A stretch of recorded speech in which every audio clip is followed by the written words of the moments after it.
We begin with breaking news coverage. A second earthquake has hit Turkiye.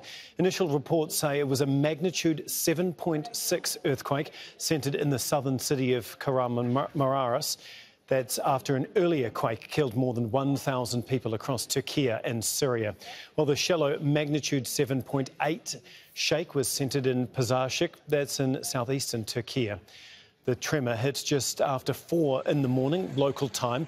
It brought down hundreds of buildings in Turkiye and Syria. As day broke, rescuers scrambled to find survivors. Those efforts are still ongoing. Well, in Turkiye, more than 900 people are dead, and the death toll in Syria is above 560. Hospitals there are struggling to treat the injured. People in Cyprus and Lebanon have also felt the earthquake.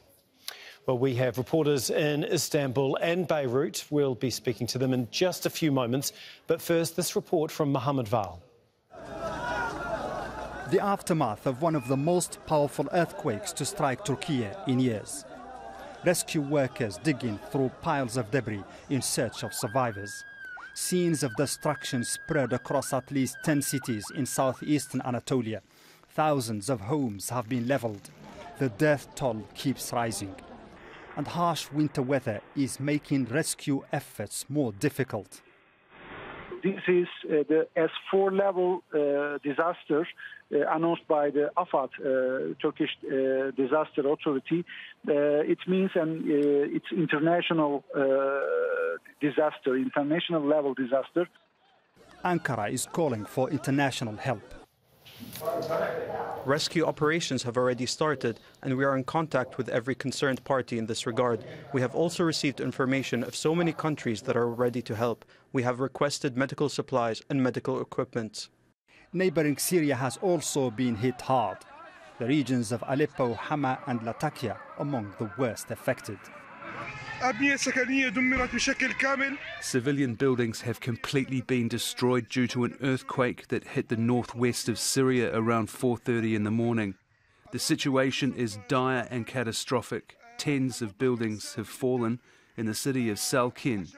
There's a complete electrical blackout. It's really catastrophic. Everyone is on the streets. The buildings are either destroyed or barely holding here. Turkey sits on top of major seismic fault lines and is frequently shaken by earthquakes. About 18,000 people were killed in quakes that hit the northwest in 1999. With a history of such natural disasters, many are asking why the country hasn't been prepared. Turkey and Syria were the hardest hit, but the quake was also felt throughout eastern Mediterranean, including Lebanon, Cyprus, Palestine, Israel, and as far away as Egypt. Mohammed Val, Al Jazeera. Well, as you can see from this map that we're showing you, the new 7.6 magnitude earthquake that struck in the last half hour just north. That is the large red dot right at the top of your screen there, just north of the initial earthquake, which is the aqua-coloured large dot further south in Turkiye. Well, for more on this, we're going to go to Sinem Koseoglu, who's monitoring developments from Istanbul for us. Sinem, have we got any information about how much damage this latest earthquake might have done? Well, the second earthquake, which happened in Elbistan district of Kahramanmaras, was also 7.6 magnitude, which is nearly the same magnitude of the earthquake that happened early this morning. Actually, Turkish televisions were broadcasting on air when this earthquake happened minutes ago, less than half an hour ago, and there are reports as soon as this second earthquake happened, some buildings have also collapsed. Since the morning, since the main earthquake happened, more than 100 aftershocks took place in the area, and according to the reports, those aftershocks are between 5 and 6.6 magnitude, which are also still very strong earthquakes. And as the aftershocks come along, we are hearing more buildings being collapsed, leveled down in the area, and people are getting trapped inside. even though most of them have spent the night outside. This is the situation in the area. It is really dire and catastrophic in the area, and rescue workers are trying to reach out to everyone. And Turkish president who spoke within the last 1 hour said that NATO countries and other neighbor and friendly countries have offered their helps to Turkey, and some of them are sending teams, some of them are sending aid supplies to help the Turkish rescue workers to deal with this big catastrophe that happened this morning. Okay, Sinem, Koseoglu, thank you very much for that update. Well, earlier I spoke with our producer, Ahmed Al-Khatib, who is in Gaziantep, one of the worst affected areas. He explains what his family went through during the earthquake. We're going through one of the heaviest earthquakes that I've ever seen, and I think Turkey also seen. The situation was indescribable. I mean, like, you don't know what is going on, and you can feel that some of the earthquakes that I have been witnessed before, it was like you feel the windows, you feel the TV is shaking, but at this time I felt the wall is shaking, the whole building was shaking. It was like it's massive. Like, at the moment that we faced it, I couldn't think of anything, just to put my kids under the table and stay there until the earthquake gone. And I was wishing at that moment to be a dream. I didn't want it to be like truly what's happening. That's what we've seen. I just wanted to be a dream. I started to pray at that time to be a dream, but it wasn't. And after the earthquake just finished for a second, we just picked what we can get and we moved outside. And you can see the small tents that I had with me, that I put my kids in it, and my mother was just sitting next by. The temperature is under zero. It's indescribable. That's what we got seen. Some of the building was falling down in Gaziantep, in Adana, in Kahramanmaras, and Çaneli Urfa. And I've just received, like, few hours ago, that my uncle and his wife and his 2 children was just dead under one of the falling apartments in Hatay, Antakya. So far, they couldn't get them out of there, and we are still waiting just for their bodies to be out. Watching some of the miserable. Seeing some of the images come through from Gaziantep and the other regions that have been affected are just absolutely horrible, and it's amazing to see some of these brave search and rescue teams going through the rubble, especially with the aftershocks that have been continuing. Can you give us a sense of what it is like? Because obviously some survivors of previous earthquakes describe the aftershocks are just as bad, not because of the magnitude, but because of the psychological impact that it has on people that have survived the initial earthquake. What have they been like where you are? Exactly, as you said, the aftershocks, it's similar to the same first one. And after we left since 4/12 until now, we are just standing outside in the cold until some of the mosques was open their doors for people to be welcomed and sit inside in a warm condition. Many other people don't feel safe to be inside any building that you can see. The whole street are filled with cars and people sitting inside it. I mean, the aftershocks in each 10 to 5 minutes, that you can feel it. Sometimes it's coming so heavy that you can see, like, some of the items inside the mosque is shaking. The kids start screaming.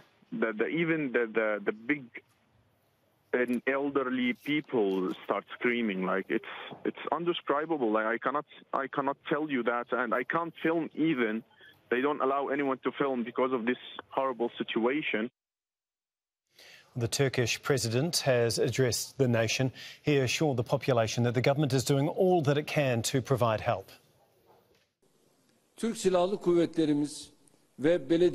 Turkish Armed Forces and Emergency and Disaster Authority have been called to the affected areas. Our priority is to rescue those in need. 9,000 people are working now on the rescue efforts. In regards to international help and aid, we had contact with other countries in addition to NATO and the EU. There are 45 countries that have offered their help. Well, Resul Serdar joins us live from Istanbul now. And Resul, with elections later in the year, I mean, how politically important is it for the government there to react efficiently and quickly to these large earthquakes?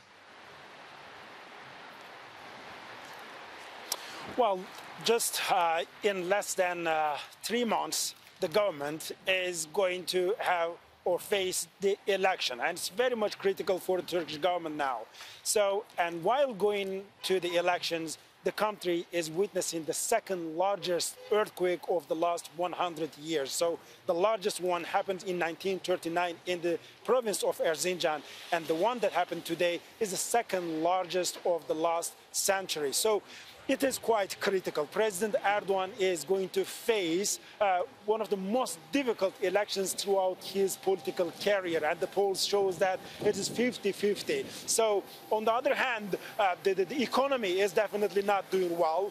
The prices are going high. The annual inflation is around 80%, and so we can say that to a certain extent, he's losing the momentum in his political career. But on the other hand, it is an opportunity for the opposition parties in the country, and the opposition leaders today, they have released a joint statement saying that today is the day of the unity. We should join the hands and try to heal the wounds of the nation. So another critical aspect of this earthquake is that many of the cities in the southeastern of Turkey that has been hit hardest are the Kurdish majority cities such as Diyarbakir, such as Adıyaman and Şanlıurfa. So the Kurdish wars are going to play a very crucial role in the upcoming election in terms of determining who is going to win, who is going to be the next president of the country, and also which party or coalition is going to form the majority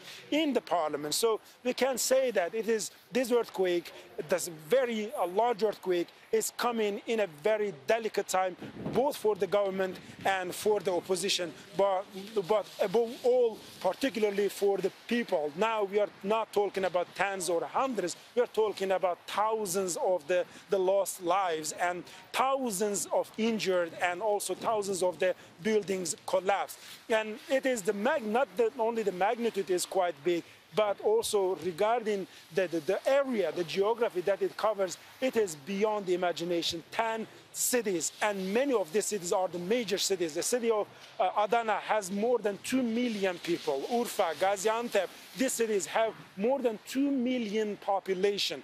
On the other hand, Diyarbakir and Malatya, they have more than 1 million people. So it is quite a very delicate time. The government says that they are mobilizing all the means, the capacity, the capability that the state has, and also the civil society is joining these efforts, these rescue efforts. But the aftershocks are quite big. And just while preparing for this live, we've received the news that another earthquake, separate earthquake of 7.6 magnitude has hit the city of Maraş. So it means that in less than 12 hours, the same city has been hit by 2 very big magnitude earthquakes now.